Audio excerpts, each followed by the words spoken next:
المنتخب المغربي في مواجهة مهمة غدا ضد منتخب زامبيا في مركب الأمير مولاي عبد الله بالرباط.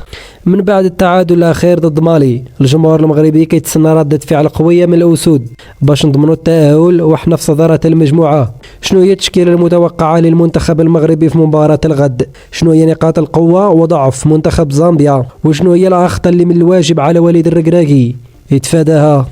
اهلا بكم متابعينا الكرام.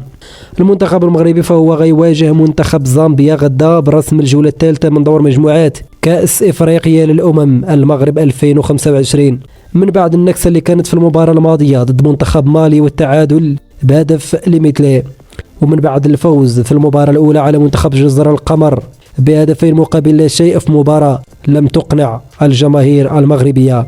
فيما يتعلق بالتشكيلة المتوقعة للمنتخب المغربي، فالركراكي غالبا فهو غيدير بعض التغييرات باش يصحح الثغرات اللي بانت في الماتش اللي فات، رغم انه من الصعب جدا ان نتوقعوا التشكيلة اللي يقدر يدخل بها وليد الركراكي، ولا واش نقدروا نحسموا ونقولوا ان وليد الركراكي فهو غيدير بعض التغييرات.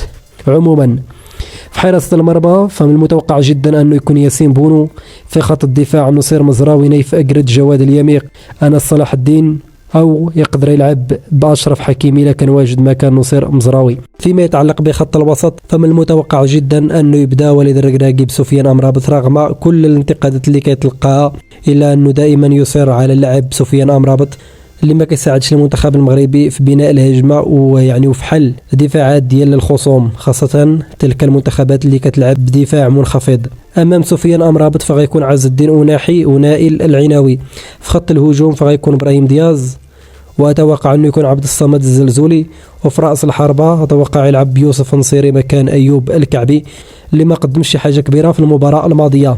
غنمشيو الان للحديث على منتخب زامبيا، منتخب اللي ماشي شي منتخب كبير، منتخب فهو غيبحث على الانتصار في هذه المباراه يعني والاقتراب من التاهل، لكن المهم ما غاديش تكون سهله خاصه امام منتخب مغربي. فصحيح انه المنتخب المغربي في المباراه الاولى والثانيه ما قدمش المستوى الكبير، لكن من المتوقع جدا انه يفوز في هذه المباراه ويضمن التاهل في صداره المجموعه. فيما يتعلق بنقاط قوه المنتخب الزامبي فنقدروا نقولوا انه السرعه في المرتدات، فهما كيعتمدوا بشكل كبير على اللاعب باتسون داكا، يعني اللي فهو كيهرب بسرعه كبيره في الهجمات المرتده، خصوصا فاش كيلقى مساحه قدامه. نقطه القوه اخرى عند منتخب زامبيا نقدروا نقولوا القوه البدنيه، يعني لعابه ديال زامبيا فكانوا هناك مجموعه من المباريات بيننا وبينهم، فهما كيعتمدوا بشكل كبير على الالتحامات البدنيه، فكيلعبوا بشكل يعني نقدروا نقولوا اغريسيف، وهذا الشيء فهو كيعذب الفرق اللي كتلعب كره نقيه بحال المغرب، فهو كيحاول انه يقدم واحد الطبق كروي جميل. صحيح انه الطبق الكروي فهو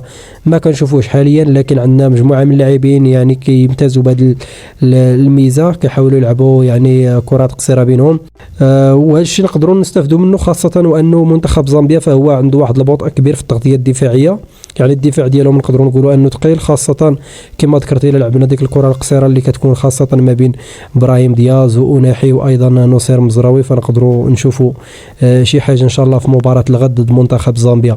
المنتخب الزامبي فهو كيفقد التركيز تحت الضغط، خصوصا فاش كيكون عنده ضغط كثير فهو كيرتكب بعض الاخطاء خصوصا في اول 20 دقيقه، وهذا الشيء اللي خاصنا نستافدوا منه، خاصنا ما نطيحوش في الخطا اللي وقع في مباراه جزر القمر وايضا منتخب مالي ما سجلناش بكري. في مباراه الغد ان شاء الله لابد اننا نحاولوا نسجلوا في بدايه المباراه باش تسهل علينا المباراه. فيما يتعلق يعني بالاخطاء اللي ارتكبها الركراكي ومن الواجب عليه انه يصححها، وليد الركراكي فهو بان انه عنده مشكل كبير ضد المنتخبات يعني اللي كتلعب بضغط منخفض، وايضا المنتخبات اللي كتلعب بضغط عالي مع يعني الحذر في الشق الدفاعي.